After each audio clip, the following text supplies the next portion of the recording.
I am utilizing the Bid Integrations plugin to establish a connection between these two platforms. Let's go to Bid Integration Dashboard. Create integrations. Now select Amelia as a trigger.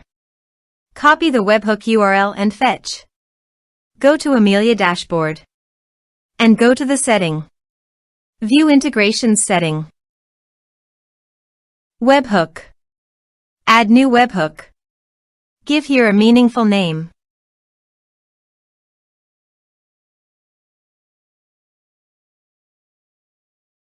And paste the webhook URL. Choose here your desired type. I am choosing the appointment type. Also, choose here your desired action. I am choosing booking status changed. Save. Save. To fetch data, go to Appointment and change the status of the appointment from approved to pending. Go to the Integrations Dashboard. Data fetched successfully. Set action. Search and select Zagomail. Give here a public API key. Please visit Zagomail API token.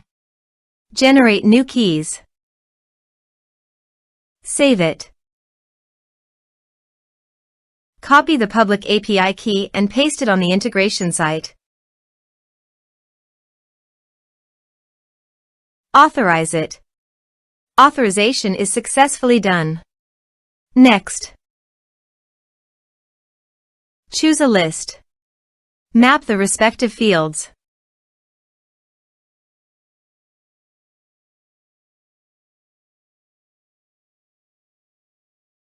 Here are some advanced features in actions and conditional logic.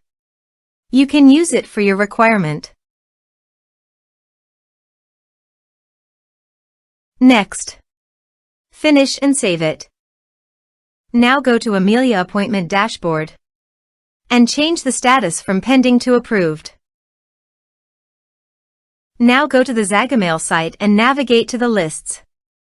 Then click on the subscribers.